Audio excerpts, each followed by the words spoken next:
Hello, you guys. Hello. This is Real Dence. I am here. You know I'm here. Duh. And you know I got to keep it real. You already know, guys. I'm going to say something silly or make a silly face or something in that realm. But guess what, you guys? This situation we have tonight is the realest of the real. If you cannot deal with reality, I don't know what to tell you. I really don't. I just don't. I don't think anyone that has any type of common sense would know what to tell you if you cannot deal with reality. We're born, and then our time will come eventually. Somehow, some way, some shape, some form, or some type of fashion is going to happen, you guys. So I have an expert with me today, if you will. And if you guys have not subscribed to my channel, please subscribe. Please make sure you like this video. And please, by all means, share this video. And oh my goodness, you guys, we're going to take a good dive into reality tonight. I have an exclusive interview. Would you like to introduce yourself? Yes, my name is Rumeal Ferguson with RM Ferguson Funeral Service here in Raleigh, North Carolina. Wow. So I think you are the president, or do you own the So service, or? I am actually the founder and owner of RM Ferguson Funeral Service. We've been in existence for about going on 3 years. February 21st makes 3 years for us. So it's been a journey, but we still here and we kicking and thriving. Oh my goodness. Wow. And this is, of course, unusual to a lot of my real ones. You appear to be a young gentleman. Um, would you care to tell us your age, or if Yeah, you? yeah, yeah, that's cool. I'm 31 years old. Just turned 31 in December 12th. Sagittarius is where it's at. So if you don't got a Sagittarius man, get you a Sagittarius man because they good right there. But just turned 31. Oh, okay. Wow. And the way you articulate, you're very professional. The way you articulate your wording and everything, so far, so good, so great. I really love that. Are you able to tell us about your education? Yes, yes, yes. So I have an associate's degree in mortuary science. I got that from John Tyler in Chester, Virginia. And I am currently in my last semester at SUNY Canton in New York, working on my bachelor's, and then I'm registering for going to school at North Carolina Central, just because I definitely want to show my support and love for the HBCUs since I've never gone to one. Now that I'm a little bit more mature, I think I can handle it because if I'd have went at 19, it wouldn't have been too good. It'd have been a short stay. So, so I'm good now for an MBA, Master's in Business Administration. Oh, wow. Oh my goodness, that is awesome. And I love the fact that you're an educated founder, Black man, respectful, very articulate, and you are being a great example.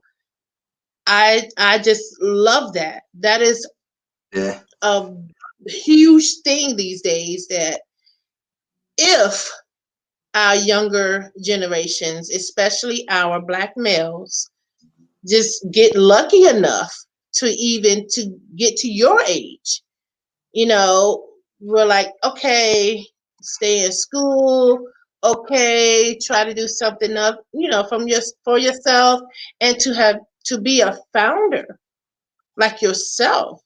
That is speaking tremendous volumes, I appreciate tremendous. it. I appreciate it. Trust me, I do. Oh yes, yes, I greatly, greatly, greatly appreciate you for even agreeing to do the interview. I truly appreciate that as well. And Ain't no yes, problem. welcome Ain't no problem. to the Real Disney YouTube channel, darling, where we get real, we keep it real, and we good to take the dive.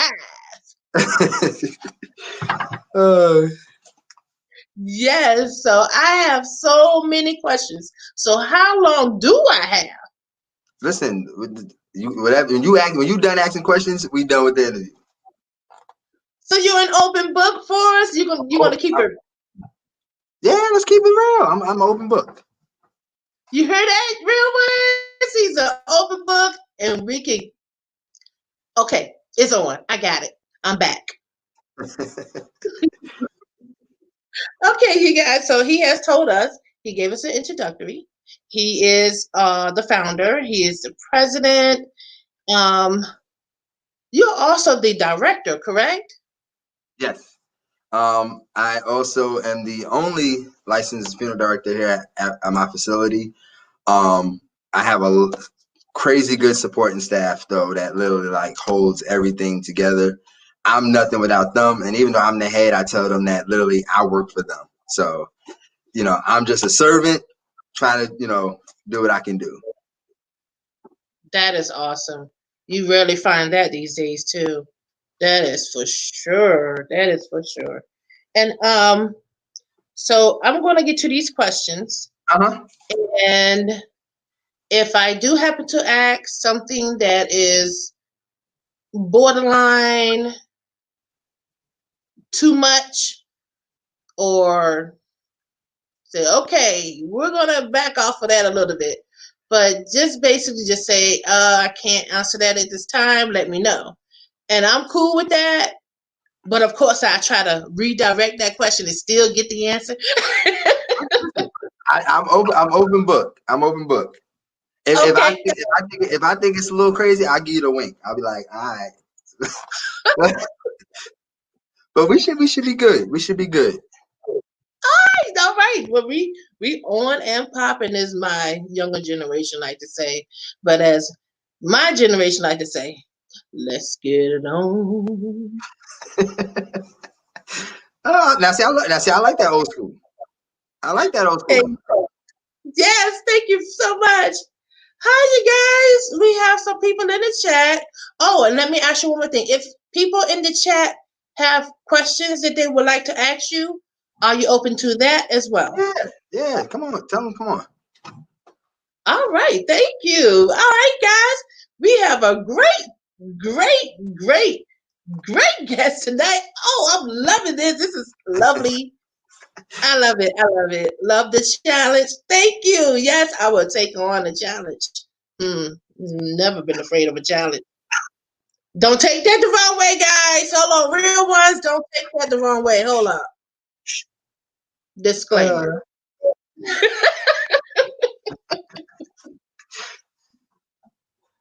Okay, so here we go. So as your position, you said you like to be a part of a servant with your people, far as what you do.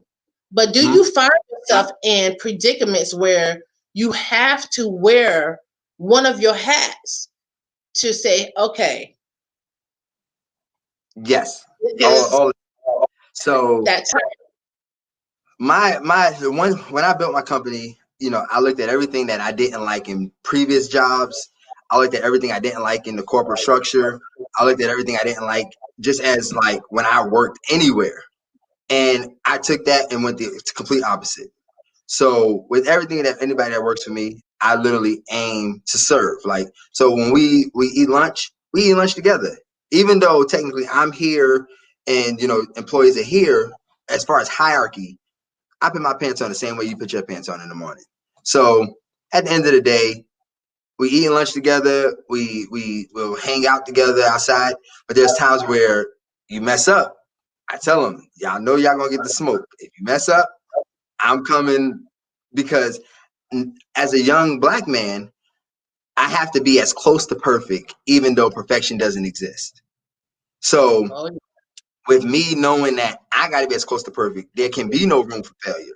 Because the minute I put a crack in the door where now I start to create this image of, you know, someone that I'm not, or then literally I start letting my competitors in. And in my head, I don't have competitors. I have my space that God's given me. I'm going to occupy that space and I'm going to keep it moving. If it's your time to shine, it's your time to shine. If it's my time to shine, I'm going to shine. But with my employees, I do have to sometimes bring them back in like, okay, let's bring it down. And they cool because they know they say there's Rumeal, who's the business guy, and then there's Mill, who's the fun, let's joke, let's go outside and race, that kind of person. So I'm always down. They're learning the difference and when to kind of like, oh, let me leave it alone. But at first it was a little bit of a battle, but it's worked out well. I'm sure, and more than likely was. For one, I'm sure like, oh, well, he's so young, he don't know anything. You know, I'm pretty sure that if they didn't say it verbally, it probably crossed their mind. Yeah. Yeah. And I've had people who didn't want to work for me because of my age. Yeah, Oh. yeah. I've had people who didn't want to work with me because of my age. Because they think like when people see me, they're like, oh, is Mr. Ferguson here? Yeah, he's here. I can help you. Oh, where's your dad? I'm like, no, I am dad. Like that's not here. I am dad. Like that. There is no Mr. Ferguson. I'm the Mr. Ferguson. So I've had people that literally, because it's so odd to see someone my age that literally like has a company and doing well and doing things by the book and things like that. It's hard for people to really, to some degree, take you serious at first until they start to actually say, okay, he's talking with some sense. He knows what he's talking about. You know, they start piecing it their own kind of idea of what I was supposed to look like, and then they're like, okay, he's not what I thought he was gonna look like, but we'll take him. So my age has literally kind of been a somewhat of a hindrance as far as like hiring and to some degree disciplining in the position, because I still try to stay respectful, but it's like I can't give you less smoke because you know 20 years older than me. I got to give you the same smoke I gave the person that's 5 years younger than me when they made the same mistake. So I guess I've had a little bit of trouble with that as well. But as I age, I think it'll just kind of mellow itself out. Well, as my mother and my grandmother will always say, even right now to this day, I'm the hen and you're the rooster type of ordeal. But I used to struggle with what they meant by that. But as I grew older, they still deserve that respect, Yeah. even though I am of my age and they are theirs. So with you being the founder of your service, then you will always be that hen and you will always have your roosters, chickens, or whatever have you, if you want to label them as that. So there, of course, there are type of labels, but that's the one that I grew up with, Yeah. and I enjoy that label. Mm-hmm. Not to disrespect people calling them roosters, chicken, hens, or whatever you want to call them, but not See, no I'm gonna have intent. I'm gonna have a new lingo come tomorrow. I'm gonna say meeting all chickens in the conference room. All chickens to the conference room. Oh my goodness. They're gonna be like, oh, he's talking to me. He's talking to me. You definitely gonna get that side eye.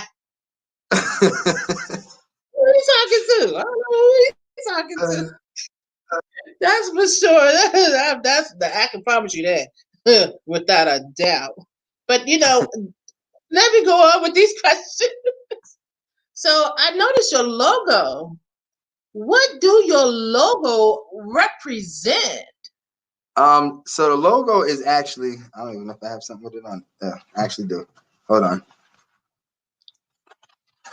Well, yeah. I have this one. So it's a crown. It's my initials, the RM. And then it's a shield. The crown is because I'm royalty.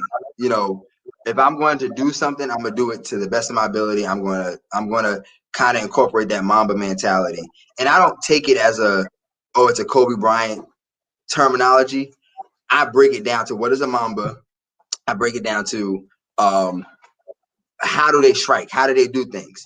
And a mamba is a very kingly snake as far as in the level of hierarchy. So I wanted the crown to incorporate, royalty, excellence, prestige, all of that.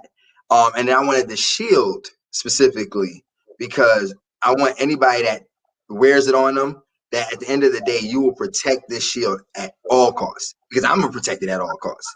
This is how I provide for my family. This is how I create generational wealth for my children's children. I mean, even the Bible says that a wise man leaves his children's children an inheritance. So I'm to the point where the logo literally came to me and I was like, that's it. That's it. I wanted a crown. I wanted a shield. I didn't know how to incorporate it. And I had a friend do it and he literally killed it. And I saw it. I was like, yeah, I'm good. Great. Leave it just as it is. Wow. We have a question that's in the chat.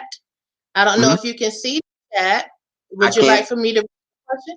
Oh, yeah, I can. Yes, there's social medias. So if you want to follow me personally, my name's right here, Rumeal Ferguson. I don't think it's a lot of them in the world, so you probably find me very easily. As far as social media, we do have a Facebook for the funeral home, which is under Ferguson, RM Ferguson Funeral Service. So you can follow us there. And then we don't really do Instagram too much. I'm not a big Instagram person. But those are like the platforms that I'm on the most. It's really more so Facebook. Oh, okay, cool. So you guys got that, or would you like for me to post it? I tell you what, I'll make sure I put that in the description box along with your information that I have as well. As far as the phone number, would you like for me to post the email in the description box as well? Yeah, you can post everything. Okay, sure. All right, just wanted to make sure before I did that. So you guys, that will also be in the description box below once the live is over. Okay, and so we do have a lot more questions to go. You would like for me to post? Oh, I can go ahead on and post it. The social media or post the email? What would you like for me to post? I know this thing is on like a 2 or 3 second delay. Might be longer, but that is Rosie World. Oh, Rosie, hey. So what would you like for me to post, Rosie? Social media. Okay. So your Facebook for the funeral service is RM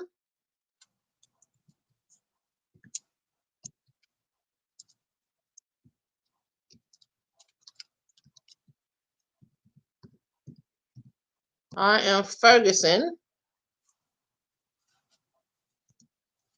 Funeral.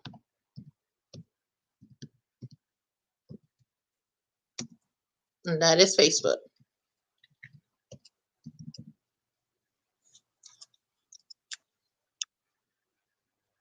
And that is for the social media. And I'm going to place that on the screen. So if anyone else would like to see that for the Facebook, for the funeral. And I spelled everything correctly. Yep. All right. So we're going to leave that up there for right now.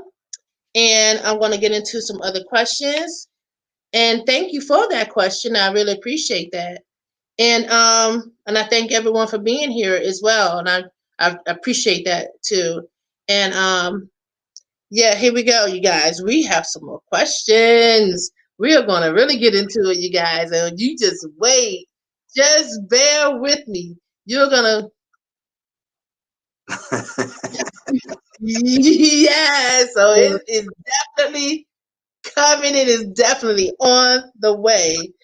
So pretty much everyone is aware of this current pandemic that we're facing and the elevated number of demise, I should say. I guess that's the more polite word to use. because we all know what demise is. And you know what we have today? We are with a funeral service founder, president, and director. So when I said the word demise, not to undermine anyone, but I would like to be a little more lenient as to my verbiage because YouTube has a thing where you mention certain words and the algorithm gets a little haywire. So I tend to be a little more dreadful with the verbiage that I use when speaking of certain things. Um, Yet America says we have freedom of speech, but we really don't. We really don't, to be honest with you. So it's like, yeah, they're saying it sounds good to say it, but it's not true. And I'm not banned from saying that. I'm not censored from that one. The truth is what it is. True. So there we have it. So with that being said, right, which is reality of having both, how do you provide that sympathy and yet still handle the high volume? Um, you got to me, it has to be in you. You have to be a naturally caring person. Um, there's things that I think you can be taught, like caring and sympathy and empathy and things like that. But I think it has to be instilled so early because you're not going to change your colors and change how you act at 30 years old. You're either sympathetic or you're not. You're either empathetic or you're not. So I think those things are built into me, into my character, for one. But also, um, you have to realize that you're in a job of service and you can't take things personal. You can't take things, you can't carry that burden with you. So it's easier for you to just say, you know what, I'm doing this job and let it be pleasing to God first, and then let somebody else find pleasure in my service. And that's really what keeps me going. No matter how many calls I get, it's really that the work that I do right now is literally my saying is the service that I give to others is the rent that I pay for my room here on earth. So it's literally that's the only thing that keeps me going. And I get beat down a lot of times by families where the phone calls won't stop 2 or 3 o'clock in the morning, and you have to literally attach yourself to the family, but know when it's time to detach so that you don't carry on their emotional, burdens. Because it's easy to do that, especially with kids, or when like as times that I've done pre-needs, where I'm literally with the family, I'm with the person, you know, this month, 2 months later, they're like, "Oh, mom died," and I'm like, "Wow, we had a whole good conversation." And it's easy for you to say, "Wow, that lady was so nice," and this, but you have to look at it. The closer you get to a person, and you fail to detach, you kind of set yourself up to carry the grief of others, which will then could cause kind of depression. And it's been known that funeral directors are naturally heavy drinkers. People in the death industry are heavy drinkers for some reason. They trace it back to, you just see so much death and this and that. But I think if you're in it for the purpose of service and you can truly learn how to detach at the right moments where the family is good enough to go on, but you don't have to actually carry their grief anymore, then at that point you kind of it helps you stay in your field and know how you need to move going forward. I've had issues where I've lost family members, and I was so attached to the situation of making sure everything was perfect and making sure that literally I didn't give myself time to grieve. And then when I did grieve, it was like I was kind of in a closet by myself because I didn't know how, at that point, everybody else had moved on. My mom's good, grandma's good, and I'm the only one still because I was the one trying to keep things going. So I've learned to detach at the right moments when it requires me to detach because I have to know when I've reached my capacity. Wow. Wow. That is awesome. And speaking of that, Um, when you mentioned your family, I was glancing over because I did my best to do my homework and to give a thorough interview with you. Um, did I see where you have your own mother? Is that what I saw? No, no, no. I've never had my mom's still alive. Um, Oh, I I haven't the hardest situation I've had to deal with as far as family wise is really my pastor who really was like my dad.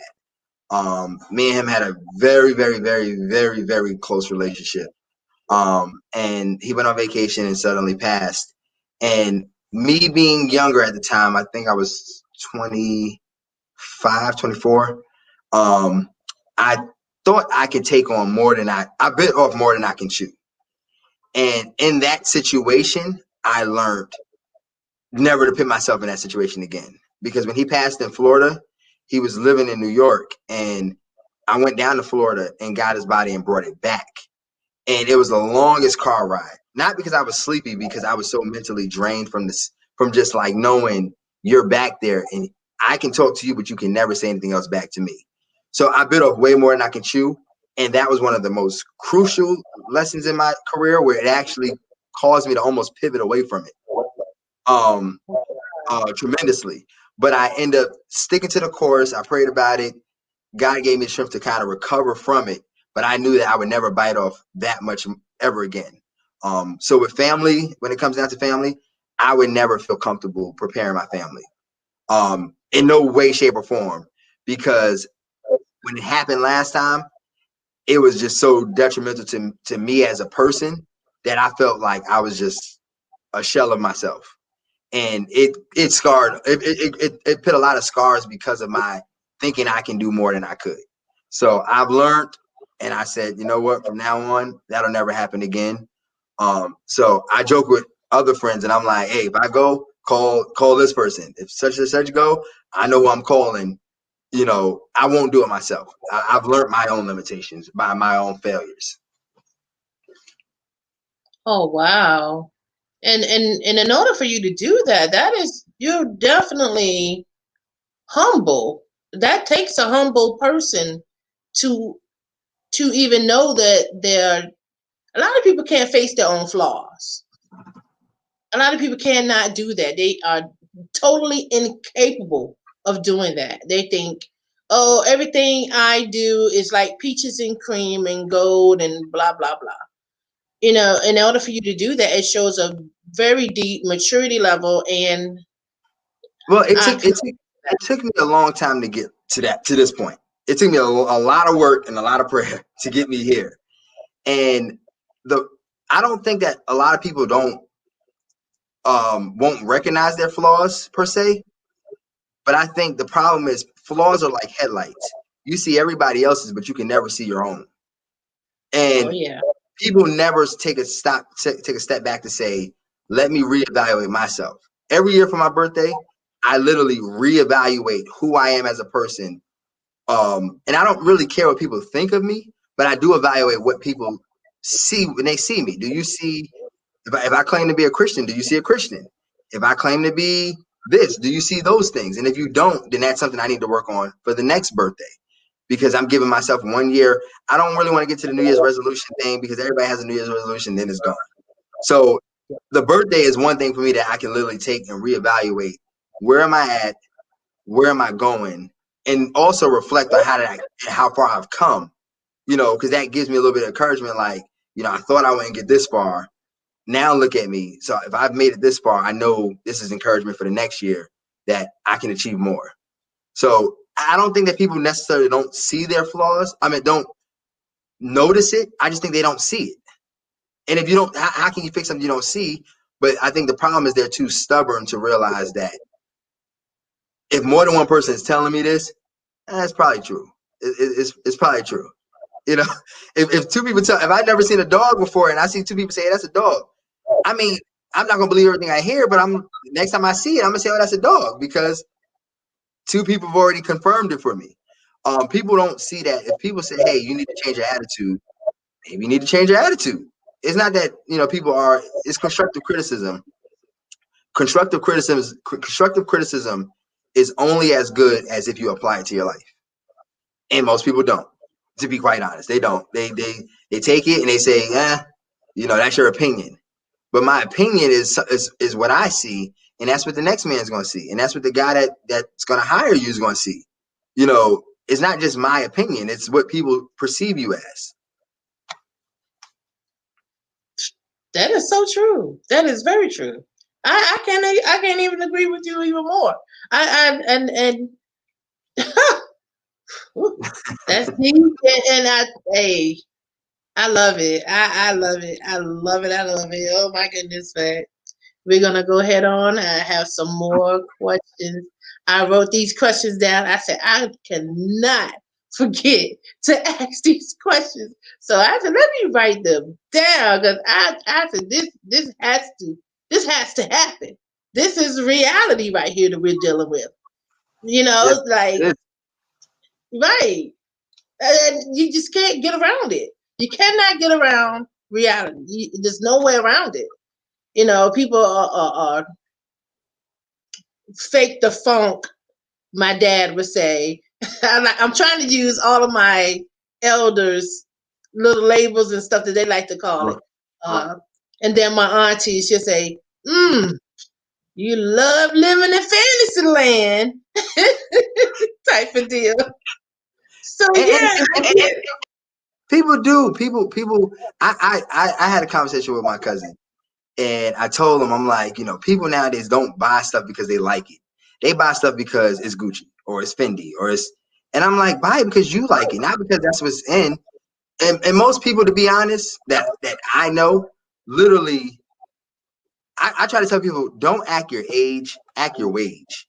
If you're only making $30,000 a year, act like you wear outfits like you make $30,000 a year because it's going to inspire you to get to wherever you're trying to get to. But if you literally spending your rent money, trying to pay for a car note that you can't afford, you kind of doing more damage to yourself in the long run. Yeah, for the moment you might get the girls, you might get this, you might get that, but in the long run, you kind of behind the ball because I'm, buying houses, getting land, and you renting, but yet you got the nicest car on the block, and you got Fendi, Gucci, and all that extra stuff. So I can only be me. I'm not going to fake who I am. I'm not doing none of that. I'm just going to be who I am, and the world is either going to accept it or not accept it. And that's how you have it or don't have it. So yes, we're going to go ahead on. We're going to get into this right here because as each question go, it's going to get a little more touchy to some people, what they call getting their feelings. But hey, they just might as well be like, oh, she shouldn't have said that. Oh my God. But guess what? This is the Real Dence channel. We keep it real over here and we keep it grown. Deal with it. I like that. That felt good. That felt good. So you guys, so the little known things about what you provide. You care to discuss that? The little known things, as far as, give me an example. Okay, so some states have laws where they say, oh, well, if this person has been gunshot wounds and they're in the areas where some states are considered, oh no, you can't do that. So little known things like as in, well, do you guys use like 3D printing to recreate that person? Let's just say. Gotcha. So as far as Reconstruction wise, in the funeral industry, it is a very complex Reconstruction is a science in itself. Um, when you have to take a whole reconstructive course that literally like tells you like the nose is one eye wide, and yeah, like there's a whole science behind it. So that way, when if you ever have to reconstruct the nose or reconstruct lips, you kind of know how to do it. And there are people who are experts that this is all they do is reconstruction. And it's actually a lot of things. People think like, oh, there's these mortuary products on the market, and there are, but there's a lot of everyday things that you can use that literally people wouldn't think. Like for instance, in the funeral industry, hairspray is a very common thing used, not necessarily for the hair. Um, Oh, Hairspray has a lot of lanolin in it, specifically products geared towards African Americans. Have a lot of lanolin because our hair is a little bit more brittle and dries a little bit more than someone who's of the Caucasian descent. You can use right. that as a moisturizer for your skin and for the hands after you've embalmed. So there's a lot of like little trade secrets, but everything is actually done very much hands on. With reconstruction, people would be like, "Oh wow, how did they get the face back like that?" It's really just wax. Um, it's wax, a steady hand, and a lot of time is what really can reconstruct. So there's a lot of places that charge per hour for reconstruction because it's so much work that goes in it. Because you may do one thing and literally like you're like, oh, I just messed it up, and now you have to go back over it.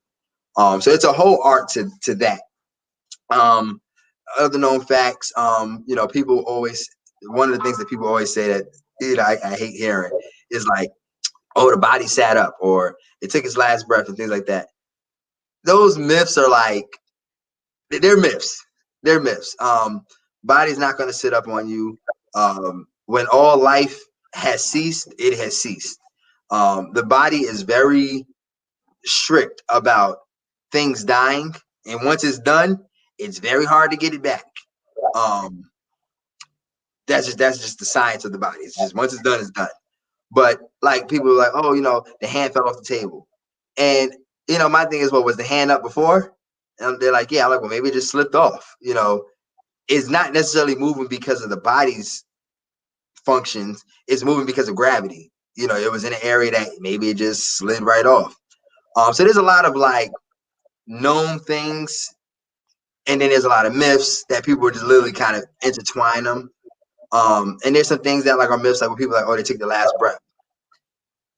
It's not necessarily a myth, but there's some truth to it, and depending on how you look at it, because two things can very well be true. If there's air trapped in the lungs, and I happen to like push on the abdomen, the person could make a gargling sound or make a sound like releasing air because the air was trapped in the lungs. So there's truths to things, and there's myths to things. It kind of goes back and forth. Wow. Now there you go, you guys. The educational portion of this. We need to know these things. This is a need to know. A lot of people are completely in the dark when it comes to this particular reality.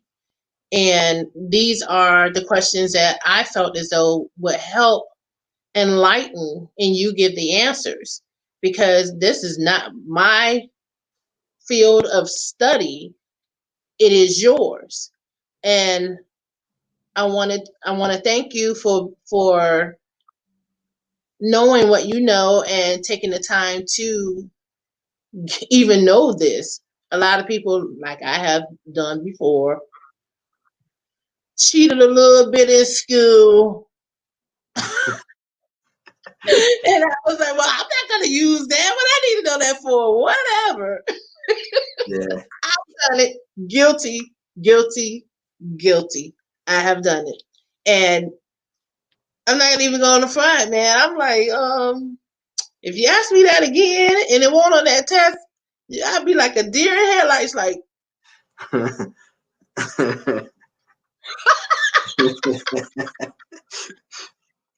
so hey, when you do it, hey, I like to make my little jokes here and there. I'm a little silly person sometimes, but it's my way.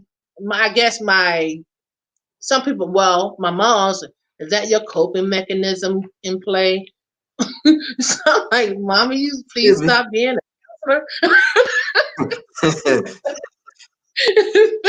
just, can I laugh a little bit? Can I be me? Can I just be me? You're always trying to joke. Oh, okay, well, if it work, it work. It don't, it don't. It'll be all right. But here we go. So I pretty much you answered that, and I so much thank you. You just don't know. I was like, oh my gosh, can I? But I did. Thank you, and you did. Don't even worry about what I just said. But that is a little known fact. But we got here. Look, check this out. My daughter. Matter of fact, my daughter was the one. She asked me to ask you this. And have you ever provided services for someone that may be a known celebrity or politician that you can disclose? I have. My company has done 2. I can't disclose their names. When I worked for another company, which is the biggest funeral corporation in the world, we did a good amount of high profile people, very high profile people. I can't disclose their names, but there has been, I have done that, and I have worked with other firms that have had people of high status in life, and I've done that, but I just can't disclose their name. Are you able to disclose their initials? I can disclose their Around it. I can disclose their companies that they were for. Okay. Because that could be it. I can disclose their companies. One was Matt. He was at Mad Magazine, which is like yeah. That was actually for my firm. I also had another gentleman. He was with it's some kind of big Catholic church in Africa. We did have, he was like pretty high up.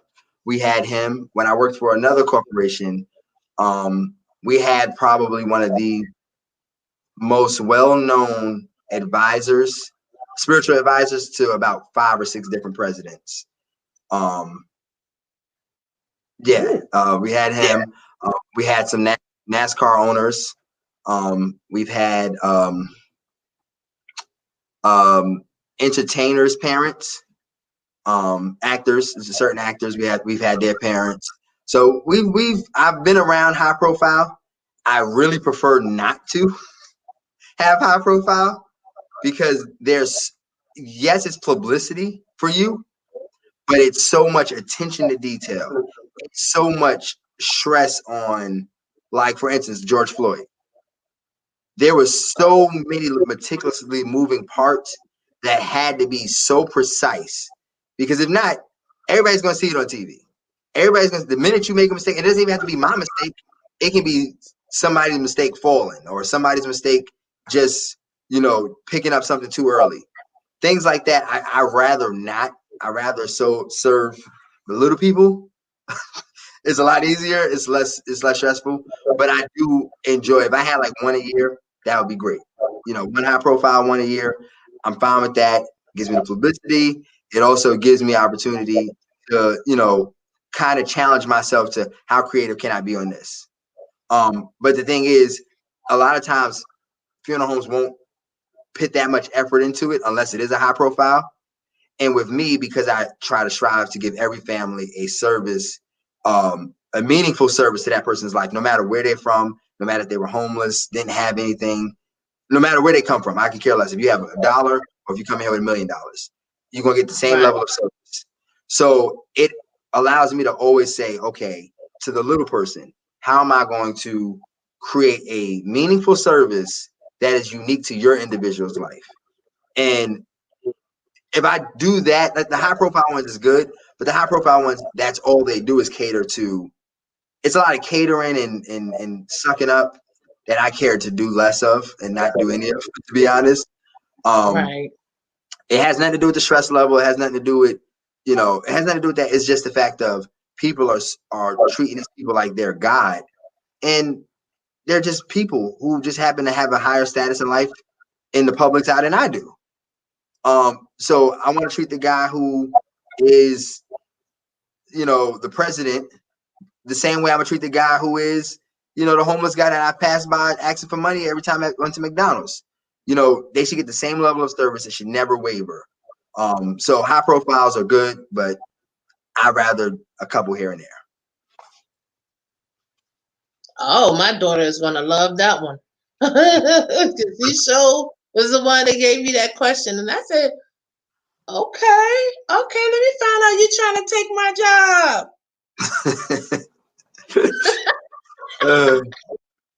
So yeah, she did, and I was like, but that was a great question, and wow, I didn't, I was like, oh, okay, cool. So now that we have that, we know about that, and so when it comes to, oh, sorry about that one. Oh, now, do you find yourself in situations where let me rephrase that question. We are in a time where politics are much more heavy Mhm. play in our lives than, of course, what we all would care about. So, have you ever found yourself in a situation where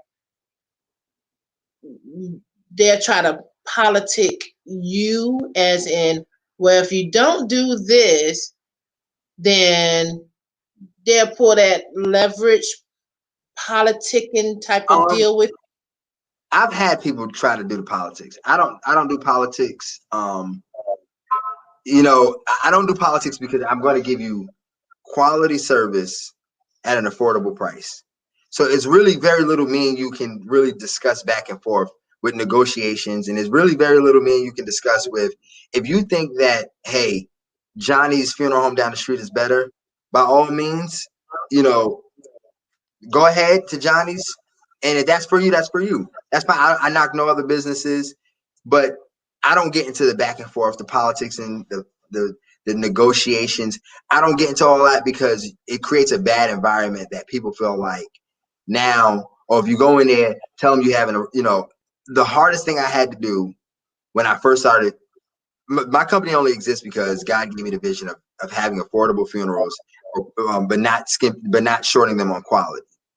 And when I started developing the idea for this company, it literally, when I first got in it, I started offering payment plans. I started trying to help people, and that was my whole thing is trying to help people.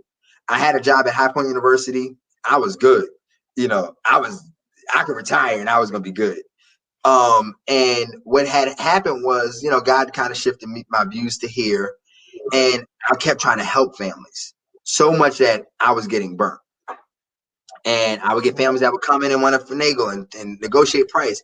And I'm like, I'm lower than your competitor by at least on cremation, at least $300. I'm lower than my competitor on a funeral by at least $2,000 to $3,000. So it's very little me and you can negotiate back and forth about, because if you feel like you're going to get, because at the end of the day, most people don't realize I have embalmed for a lot of funeral homes.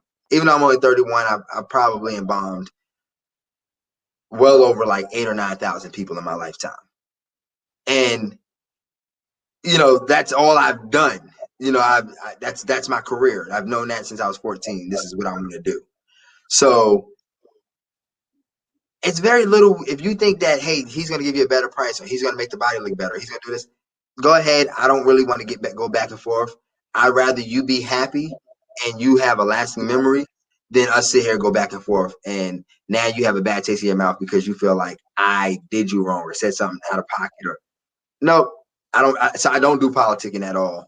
I would love to run for politics, just for the ability to make change, but I don't.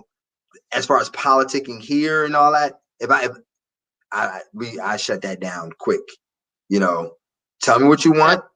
I'm gonna tell you what the price is, and I'll work with you. But help me help you. That we gotta start somewhere. Help me help you. You come to the table with something, I'm gonna come to the table with something.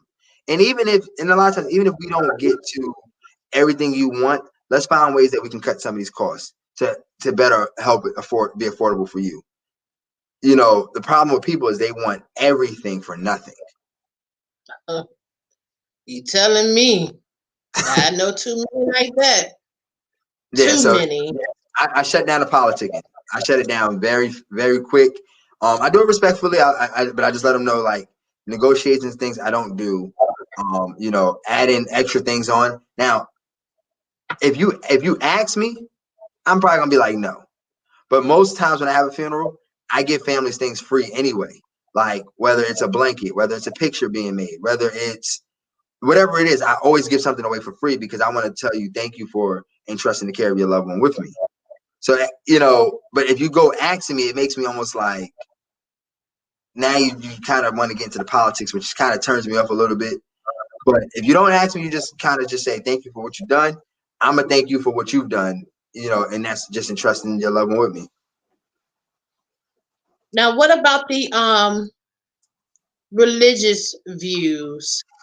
How do you handle stuff like religious views? Because I know that can get a little sticky as well. It can get very sticky.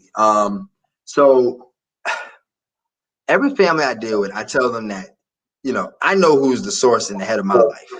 You know, I call him, you know, God. I call him Jesus. You may call him Allah. You know, that's your view. That's your point, and there's nothing wrong with that. So whenever I deal with a family, the one thing that I do is say, you know, if I'm at a family's house, you know, I don't know your religious background, I don't know, but you know, if God leads me to pray for this family, I'll pray for them at that moment. If you know, there's times that I say, you know, I don't know if you believe in God, because there may be something you may be atheist, but there may be something I can say in that moment that may make you see that there's something greater than myself out there. You know, this whole time I've been, you know, sailing on my own seas, casting my own sails, and kind of wanting to be the captain of my own ship. And I tell people all the time, I've always ended up shipwrecked. Every time I thought I was the captain of my own ship. At this point, I throw the sails up. I say, God, if we're cruising to the Bahamas, let's cruise to the Bahamas. If you want to take me to Antarctica, we're cruising to Antarctica. Because I know as long as I'm on a ship captained by God, I'm good. So every time I deal with a family, I say, you know, your religious beliefs we will pick first. But in my head, my prayers for your family at night go to the God that I serve, which may be different from the God that you serve. But you have to respect their stance on who they deem their God is. And I have people who work for me that are Muslim, and we get into conversations about, you know, Muslim versus Christianity, and you know, Jesus isn't real, and this is this. And my thing is, you know, we don't have to agree, but you do have to respect what I do believe. You know, you don't have to tell me I'm an idiot for being Christian, or you know, I'm dumb for being Jewish. And no, all of that goes out the window. Respect the other person's beliefs and what they believe and what they stand for. And at the end of the day, if you want to do something in private, or if you tell the family, hey, I'm gonna keep you in my prayers, they don't have to know you praying to Jesus. You know, all they know is that you're sincerely saying that I'm going to send a prayer up to whoever I think is higher than me, you know, for your family. So it's all about respecting their cultures. A lot of times I'm a very unique funeral home. I am one of the only funeral homes. It's me and one other person that literally serve all races. Um, there's typically I have white families all the time. I have African Americans. I have Spanish. I have Indian. I have Chinese. I have all kind of walks of life. I never wanted, when I built the company, to be a specific funeral home. A funeral, because typically with African American funeral homes, they're Christian. You know, you go to the funeral home, you see a picture of Jesus on the wall, you see, you know, black art, you see all these things. And yes, I am a black firm, but I don't have to exploit it to where people feel uncomfortable. Yes, I am a Christian, but I don't have to slap it up on a wall. Being a picture of Jesus on the wall doesn't make me Christian. What I Yeah. practice makes me Christian. So it comes back to the fact of, I'm going to respect whatever your stances are. We got to go to the mosque for the ceremony. Let's go to the mosque. I've been trained in every religion, so we'll do things as I see fit. When in Rome, we're going to do as the Romans do. If they say bow your head, I'm gonna bow my head. I'm not going to say, well, no, no. You respect the house that you're in and the family that you serve, and if you That's right. do that, you're good to go. And if you do that in life as a whole, respect people's stance. You don't have to agree with it. There's a lot of people who are Trump supporters that I don't agree with. I don't agree with things that he says, but in reality, that's he aligns with something that they like, whether it's tax cuts or whatever it is. That's their guy, and my guy might be the guy that's giving away free stuff. Not that I'm a trying to get over on the system, but I know there's people Right. like me, and there's a young man somewhere in Mount Vernon, New York, where I'm from, that's growing up just like me, who doesn't have, and that might give him the opportunity to have. It might give him an equal playing field. So I've Right. learned that people will align with what they believe in and just respect it. You don't have to like it. You don't have to, just respect it. Oh yeah. Wow. Woo. That touched me right there. I'm not even gonna lie. That touched me. That because I'd be trying to emphasize on that, and a lot of people prefer to disagree than say, "Hey, let's just agree to disagree and Mhm. leave it at that." You know, but yeah, we got a whole lot of difficult people in the world, don't we? Yeah. Yeah. And the problem is everybody wants to make their stance known. You know, this is my guy. That's your guy. Okay, cool. But if your guy says something wrong, acknowledge right is right and wrong is wrong. That's If your true. guy says something out of line, acknowledge your guy says something out of line. Don't just jump on the bandwagon because that's your guy. Because people a lot of times we're so loyal to the person that even when they're wrong, we don't condemn them. And if you condemn in the dark, you're really condoning in the light. There's a quote by um Yeah. Kareem, I think it's Kareem Abdul-Jabbar, and he's saying like racism is like dust in the air. You can't see it until the light hits it. Until it's exposed, you can't see it. It's everywhere. Racism is everywhere, but you can't see it until the light hits it. And people sometimes don't want to realize like not everybody's racist. You know, I know some black people who are racist, but there are people Yeah. who exhibit racist tendencies. If you do one thing, I don't consider you a racist just because you did one thing. It might have been a lapse of judgment, could have been a mistake. But if you continually show me tendencies going down the same path, I'll be a fool to think different. I would be crazy to think anything different from what you've shown me. If a person showed you who they are, you better believe it. Yeah. That's definitely like my mom would no, not my mom, my godmother. A zebra can't drop their stripes unless somebody take it off. Mm-hmm. Yep. So Yep. oh, see, those are the metaphors. I got them there. I love my people. I'm like, that's what I'm talking about because their education level back then wasn't, of course, what we have now Mm-hmm. today or whatever have you. But that doesn't take away anything that they say because it's still relevant It this is. day, It is. Some right? of, some of the most intellectual people I know literally didn't graduate high school. Um, you know, because books don't make you smart. It just makes you a specialty. It makes you specialize in whatever you study. Um, life makes you smart. Wisdom makes you smart. Going through life and taking a loss and learning how to not take that same loss makes you smart. I would rather deal with a person who never went to school but literally has gone through so many experiences because you're going to tell me so many pitfalls that I can avoid. Versus the person that literally went to school, got a Harvard degree. Yeah, you can tell me, you know, all these mathematical equations, and you can, you know, tell me all these different things in these books that you've read. But can you tell me how to overcome feeling depressed? Can you tell me how to overcome, you know, feeling like I want to do this, but I don't have, you know, I'm not really feeling it. Some of the wisest people are the older people who literally will tell you, hey, sit down, take a moment, think. You know, sometimes we're so smart that we're dumb. Literally, especially my generation. We're so smart. We know everything that we're so dumb that we see the things in front of us. And I've been oblivious to that where I've known so much, like everybody's coming in, and I didn't want to take heed to like how I can be better, how this company could be better. And when I finally took heed, I'm like, they're like, oh, we told you this like 3 weeks ago. And I'm like, oh, well, my bad. We implementing it now. You know, but it's because I didn't want to listen to people around me because the lessons I learned today could be the lesson that somebody learned last week. And they could help me avoid that pitfall. I mean, if you coming up the street and I'm going down the street and you tell me, hey man, there's a hole in the concrete.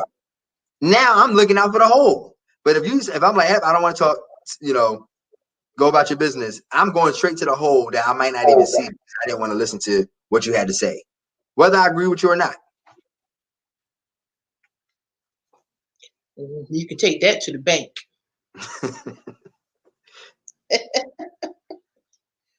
Okay, so what is the largest amount of people that you had to service within, let's say, a 24-hour period? 24 hours. I would say last month for certain. Um, last month in a 24-hour period, I would say six or seven. Wow. Yeah, last month was ridiculous. Last month was we average about 35-ish families a month. Last month we was at like 56. Yeah, I don't know what was in the water, but the numbers were like through the roof last month. And it's nothing we did differently. It's literally we were just on go, go, go, go, go. So the holiday times I gave my people the day off, you know, for half a day, Christmas Eve, Christmas Day, New Year's Eve, New Year's Day. But I literally worked because, you know, you have to have a work-life balance. And I wanted them to have, you know, be with your family. I'm a catch mine, but go ahead, be with your family, enjoy them and enjoy the holidays. But I know there's work here that needs to be done. And, you know, I've had to tell my family, my mom gets on me all the time. You work too hard, you work too hard, you work too hard. And I have to explain to her that I work hard, one, because I have to work hard. Because I'm a young black man. I have to work hard. But two, Right. there's somebody who entrusted their family, their precious cargo in my care. And until it reaches its destination, which is either back to the family if it's cremation or to the cemetery, I am responsible for this cargo. You know, no matter how you want to slice this cake, I am responsible. This is going to fall back on me. If something goes wrong, they're not going to look at you. They're not going to call. You know, they're going to call me. Whose name is on the door? That's exactly who I want to speak with. So I take that, you know, very seriously, which is why I will work. You know, if a family, I try not to tell a family like, no, this day won't work. I try to accommodate, even if it means I have to literally stress out for the whole week, because for whatever reason, that's the day and time that you want it. So let's try to make it work. Now, there are times where I've had to tell families, can we slide it back 2 hours? Because I know it would create such a lapse in the schedule where we would be doing you a disservice at that point. And I've had families, you know, say, okay, you know, thank you for letting me know that. But what I try to do is give you what you asked for. And last month just happened to be one of those days that it was just back to back. And it was just nonstop. Wow. Wow. And with the full process of each individual one, I'm Yeah. like, woo, yeah. I can imagine that one. Like, I would have been passed out on the floor. Like, okay, you got to pick me up too. But it's and that's why, see, my staff, everybody is pretty much fairly new to funeral service that works for me. I'm the only one that this is what I do. This is what I've been doing. So I know what on go is. I know what getting up in the middle of the night is. They don't know. And I guess I'm like mama bear and I shelter them a little bit too much. But my thing is, my logic is, I've had jobs where I'm picking up the body at 2 a.m. I got another one to pick up at 5 a.m. because they died at home. And then now I got to go and be at work at 8. You know, I'm cranky. I don't really want to be bothered. I'm sleepy. So what my, ideology was, if I do all the work at night, or I hire somebody to do the work at night, that might cost me a little bit more. In the morning, you should come in fresh. You should come in, if you chose not to get enough sleep, that's on you. But you should come in fresh. You shouldn't have to worry about phones at night. I got you covered. And I tell them all the time, I need you to be fresh, because at the end of the day, you might be having a bad day because your hair ain't how it's supposed to look, or like your boyfriend mad with you, your girlfriend mad with you. But somebody's having a worse day because their mom didn't wake up this morning, or their dad committed suicide or something. So put a smile on your face and make sure you can serve somebody else, because service is literally what we're here for. Without service, we're doing nothing. We might as well close up, go get a job at Taco Bell, and call it a day. Right. Yeah. So a lot of times, do you get those late night calls? Because I'm pretty familiar with this particular scenario. My previous background, where you have the adult facilities, because they're constantly, of course, expiring in the adult facilities, Mm-hmm. elderly facilities, as some people call them. So that is Yeah, I know actually that. that is one of the reasons why we would get a call in the middle of the night. That's probably the number 2 reason. Most people are opting for home hospice care. And home hospice care has been so, if we get 40 calls a month, at least 15 are home hospice. Um, Wow. 15 to 20 are about home hospice care. A lot of people are actually opting for home hospice care versus hospice facility or nursing facility. That has been very popular in the last probably 2 or 3 years. Home hospice. If someone in my family had to go on hospice, I probably would go the home hospice care route, because you have a dedicated nurse who really is somebody that becomes family. Because the person can be on hospice for 1 month, they can be on hospice for a year, but you have that dedicated person that you don't have to go to a facility. You know that the person is comfortable in their own home, because they're still getting the medication and the drugs that they need to be comfortable during the transition phase. So that's probably the route that I would send someone in my family in that situation. Nursing homes are actually more so geared a little bit more now for just the rehabilitation portion. Rehabilitation, and then you have nursing homes where people really just pit mom here. Let's go to Kentucky. Let's go to Hawaii. So you got those people who really kind of just do like a, let me drop the person off. Then you have some people who really like, I can't take care of this person by myself. I need assistance, but they can't afford a home nurse to come, because it depends on how much money the government's giving them, and it's a lot of factors in that. So they have no choice but to do that. And then you have people who are just naturally in the nursing home for rehabilitation, and just never kind of fully rehab from whatever the issue is. But most of our calls are actually home hospice. So have you ever had someone ask you not to use embalming? Yes. There are certain religions that will not. How do you get around that? You will refrigerate until the day of. You will keep them in refrigeration until the day of. And there's pros and cons to that. Every family that asks me, unless it's for a religious purpose, I never bring this up unless it's for something other than religion. If it's for religion, I honor your religion. We go about however your religion sees fit. But if you're just like, I don't really want to do it this way. It's only gonna be two of us there. We don't need a mom, and we'll save that money, which is by law you can do. What I Oh, yeah, embalming is not required by law. oh, okay. A That was funeral one of home, my questions. yeah, a funeral home's policy can be we will not have a public viewing or a public funeral with the casket open if the person's not embalmed. And that's kind of for two reasons. One, if somebody walks up and they contract something and they knew that body was embalmed, who's going to get the blame?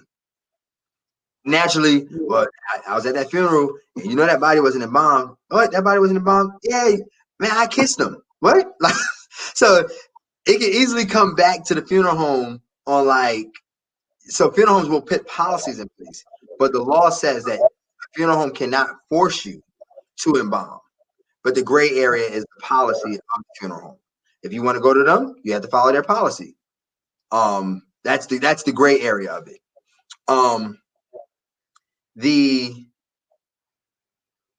people that say the downside to not being embalmed is when I'm the embalmer, I have control of pretty much everything.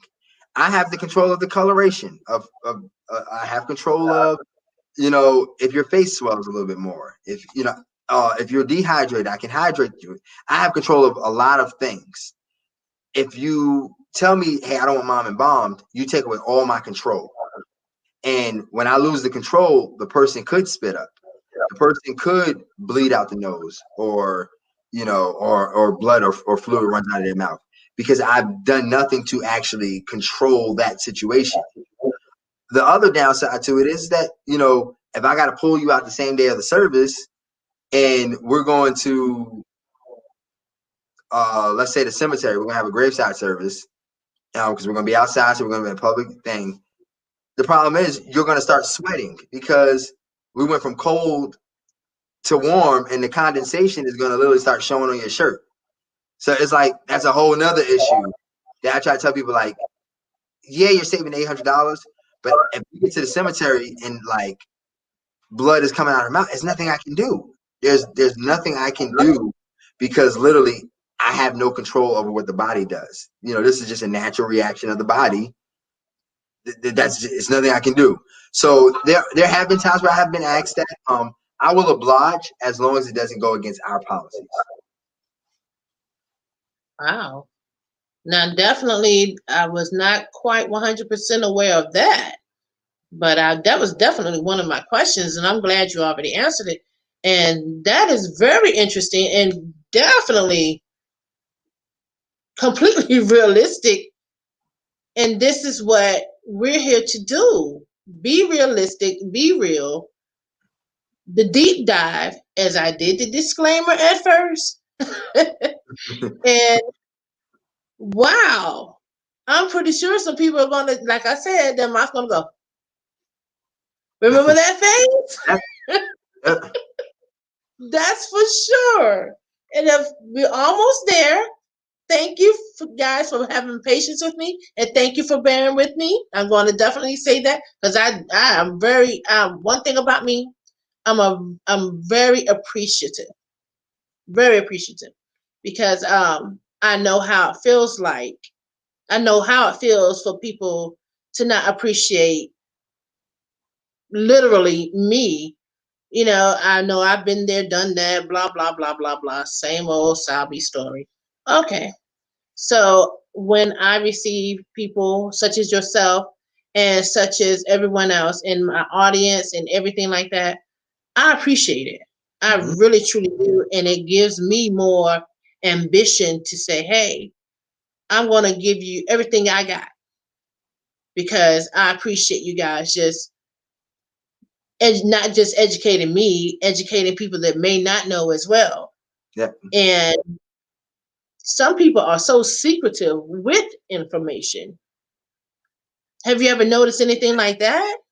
There are typically the most guarded people are typically the older crowd. They are very guarded. They're very not really trustworthy. They feel like you're not trustworthy. They're like, well, why do you need a social security number? I'm like, well, it's on the death certificate. Well, I don't think they need it. Well, the person's deceased. Why do they need it? I'm like, well, I still got to contact Social Security. It's a lot of things that, a lot of older people, and there's nothing wrong with questioning, but they question so much that it's almost like, do you trust me or do you not trust me? Because if you don't trust me, what we doing right now? Like, I need you to trust me that I'm going to take, this information and this precious cargo and do what you've asked me to do with it. I'm not going to do anything beyond that. If you didn't ask for embalming, I'm not going to say, hey, let me go test out my skills. No, I'm going to do exactly what you ask of me. Nothing more, nothing less. But older people find it very hard to, even with like, I'm not swiping my card. I'll write you a check. I don't have the checkbook. I'll bring it tomorrow. And I'm not going to tell you, well, no, we need it now. So it's like, okay, go ahead, get your checkbook, because I know that's typically how older people are still doing, checkbooks and things like that. Go ahead, get your checkbook, write a check, that's fine. But they are so guarded. And I guess I get it, because a lot of people do prey on the elderly, looking Yeah, for like a come up. I mean, I think it's pathetic, if to be honest. But it is. people do that, and I get their guardedness.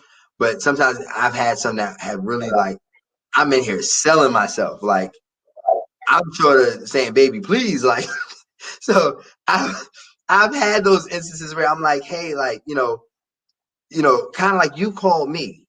You know, I didn't call you, you called me, you needed my services. Whatever you need me to do, I will do, and I will do it in a manner of with dignity and professionalism at all times. Exactly. I love it. I love it. I love it. This is what I'm talking about. Ooh, baby, baby.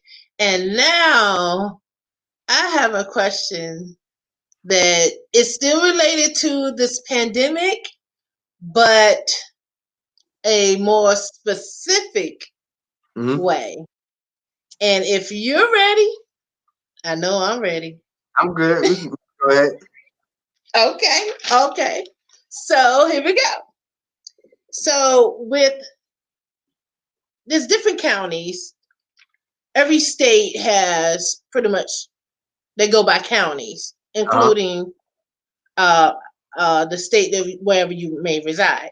So what I've been noticing is that hospital beds availability, and it has been also on the news about that, and it is getting so bad in a lot of counties across the United States where they are requiring the ambulance crews, to not even deliver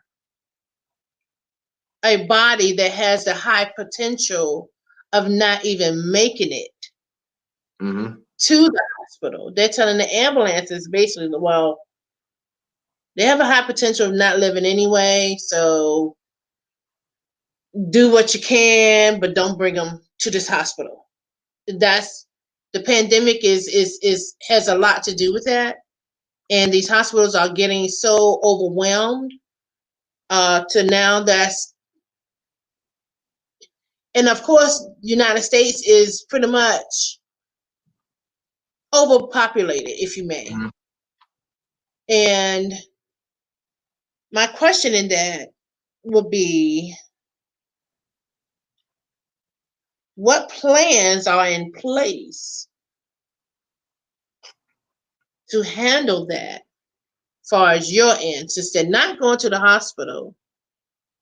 The morgues can only hold so many. Some counties are extremely dense in popularity and in population, excuse me, such as Los Angeles. And there's only by law, these hospitals can only house so many bodies, especially expired bodies. And then we have seen where they are literally digging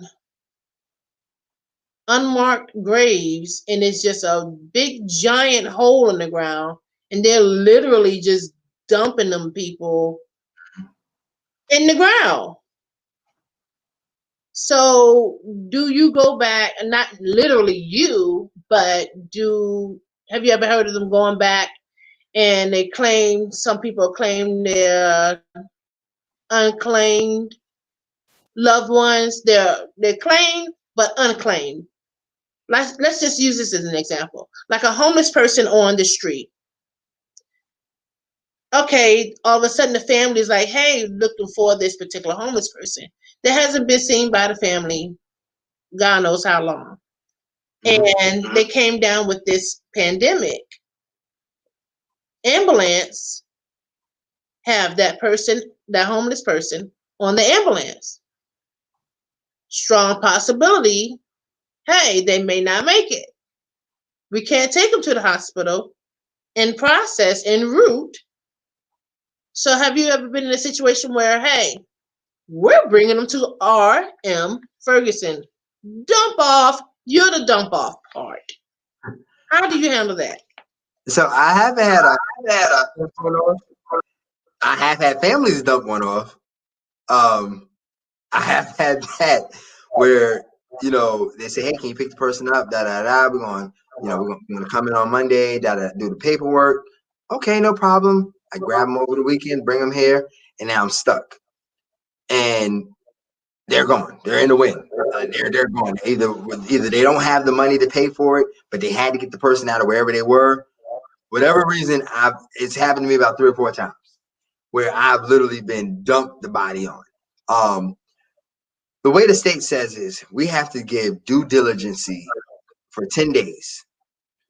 After 10 days of either non-compliance or no answers or whatever the case is, we can then request that the state take the body from us. Now, I've had situations where I've tried to look out for people, and we've gone ahead and we've literally done everything. We've done the cremation, and now I'm stuck with the remains because somebody's in the wind. But the state says that I can do what I want with them after 30 days. I can scatter them, I can discard of them, however, but I hold on to them because somebody may come back and say, hey, I looked in the newspaper, or I looked here or there, or whatever, I found my dad's death certificate, and you guys had them. Do you still have them? Now I'm probably going to be like, what is it, unpaid balance? Well, this was 10 years ago.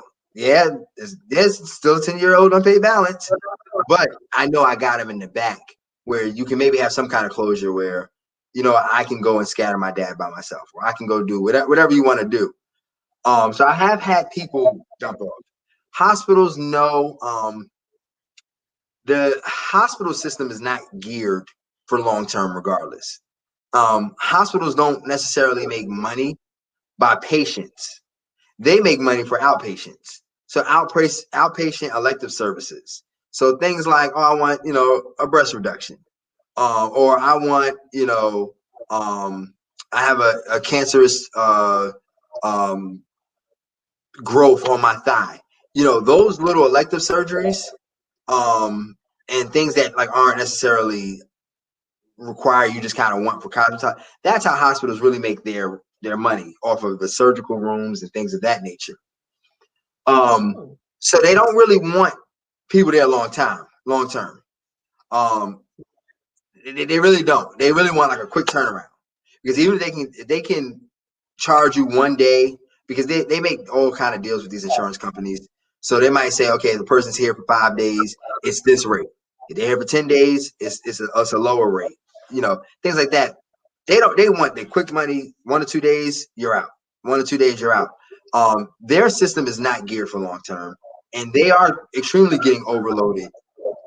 Specifically when you look at North Carolina, I'm originally from New York, but when you look at North Carolina has a lot of smaller counties that don't have hospitals. I thought that was weird when I came out here. I'm like, Like my family's from Henderson, North Carolina. When they were like Warrenton didn't have a hospital, I'm like, huh? I'm like, well, somebody gets sick, where are they going? They got to bring them over to Henderson. I'm like, you know how far that drive is? That's a good little drive. They're like, that's the closest hospital. So you look at those little smaller hospitals like the one in Henderson. They have to do all of Vance County, and then they still have to take Warren County, which that hospital can't hold those people. So if they had a really mass outbreak of COVID, there's no way that system would be overloaded in probably in a matter of hours. Yeah. Um, so they're not geared for handling that. I don't. A lot of times people will put money before people, and like what you were reading about, these hospitals not necessarily picking people up. It's almost like, who can I make the money on? All right, give me that one. We can't get to a point in society where we start looking at the value of a dollar over the value of a person's life. And Yeah. this pandemic has kind of exposed that. Even with a lot of states trying to open so prematurely, you're worried about your stocks when you got people who are literally like losing family members because they have to go back and be an essential worker, or they have to go back and do. And some jobs are truly essential. Don't get me wrong. Police, firefighter, those are truly essential jobs. We're funeral directors aren't really technically considered essential, but I think we should be. We were like the last on the totem pole. Literally, we had to put a request in to become essential. Yeah. I'm like, oh, I guess the state looked at it like this might be an issue if all the funeral homes close up. I'm like, yeah, it's gonna be a big issue because you have a whole bunch of bodies. You have a whole bunch of bodies and nobody. So we were like the last on the totem pole, and we always are. When they were talking about giving like some kind of like stimulus to like first responders, no, I'm not a first responder, but I'm a last responder. I'm the last person you got to come see, whether you're COVID or not. I still have to dispose, and I use the word dispose because that's the correct terminology. I have to dispose of this individual either by means of cremation, by means of burial. Somehow I have to do something to minimize this body from being an issue and a health hazard. But hospitals specifically in North Carolina and New York got exposed early in the game, are not equipped. They have a hard time with flu season. To be quite honest, every year they have a hard time with flu season.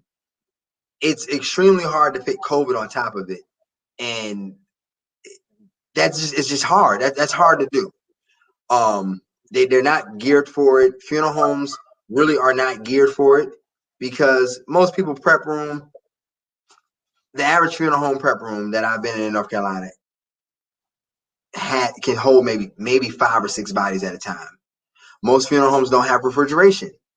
So when you start factoring in that, now we have to either leave the body at the hospital, or we have to know a friendly other funeral director. But when space starts getting limited, they're going to close their doors to keep their stuff secure.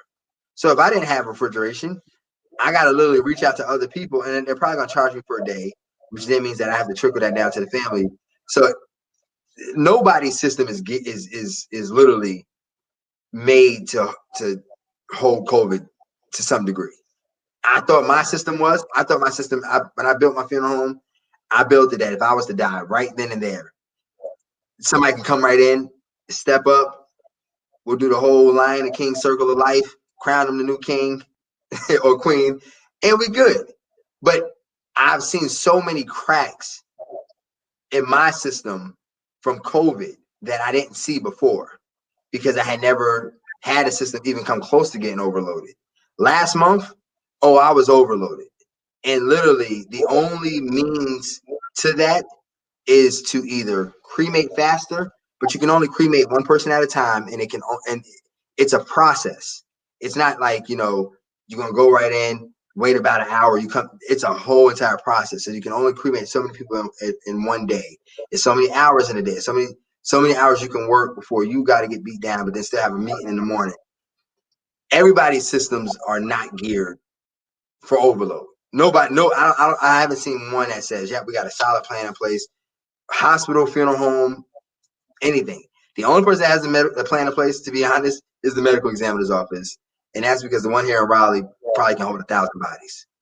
So yeah, they're good, and they have outdoor storage as well. So they most people don't have money like that. Most, especially most funeral homes, you're not really buying cooler space because your goal is to get rid of the body, not to hold on to it.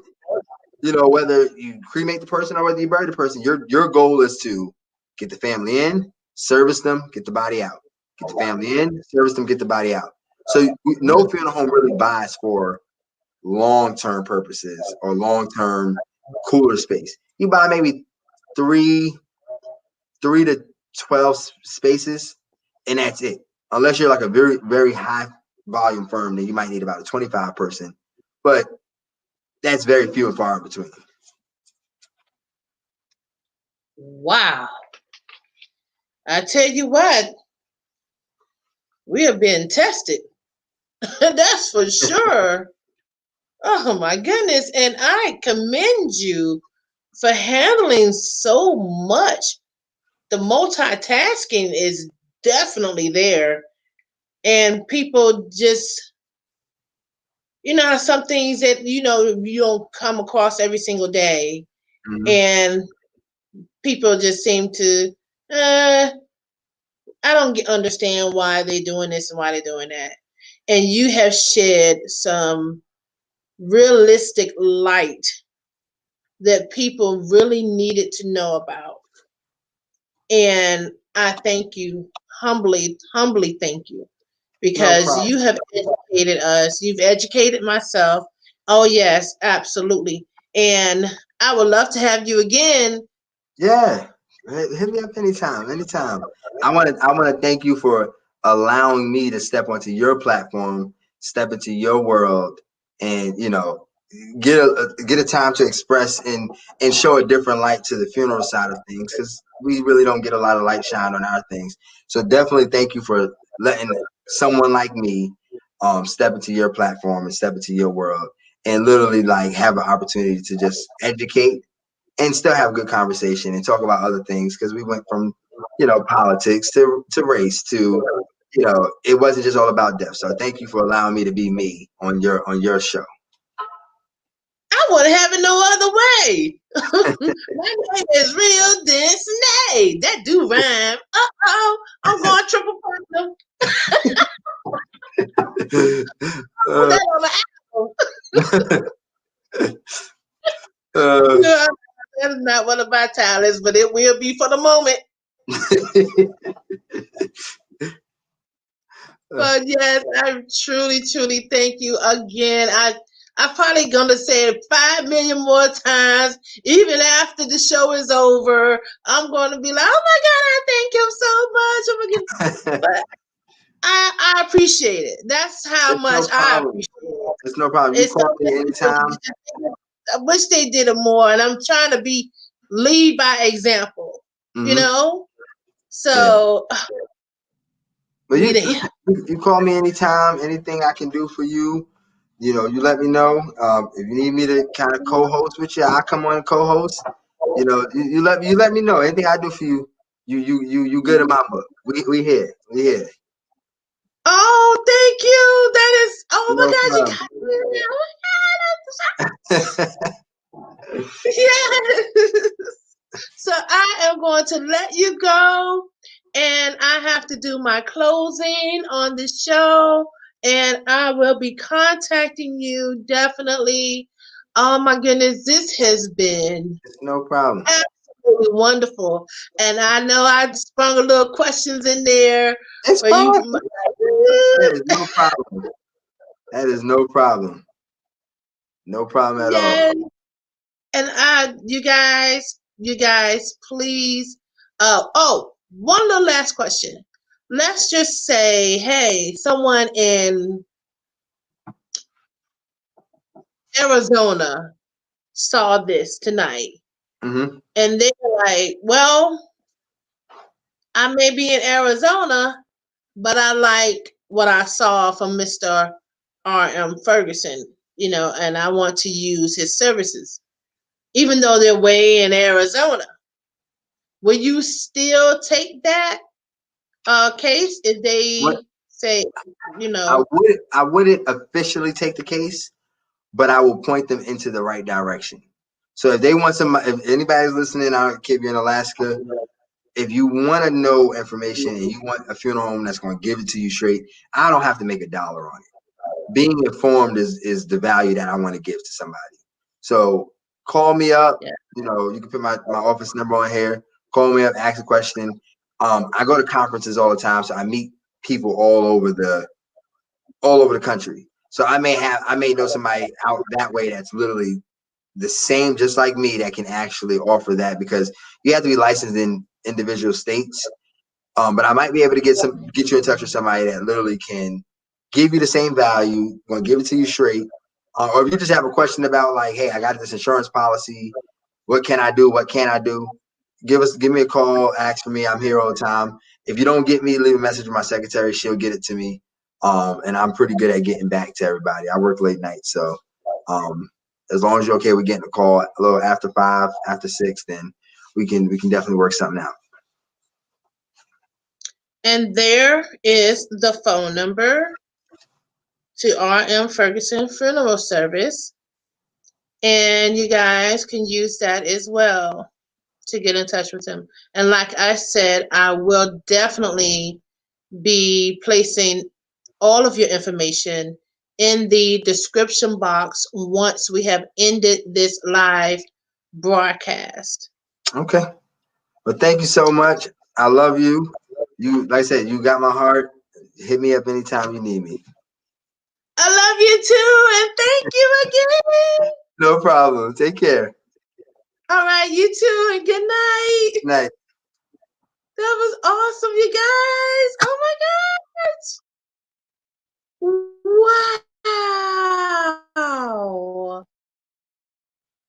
Wow. Wait a minute. You guys get to see my setup is be serious sometimes. I'm like, wait a minute, I got a lot going on here. Oh my goodness, you guys. Wow. I hope you guys enjoyed that. Very, very realistic.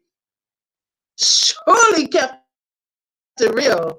Oh my goodness, wow. That was real. Now that was real. So, hey. Whew. Please subscribe, you guys. Please. And please like this video. Please comment below.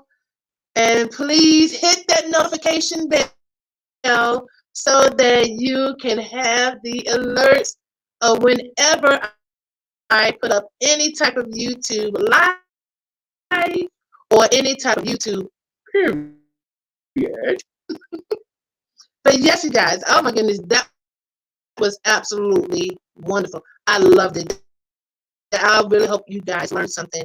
And on that note, until next time, real dance night, baby.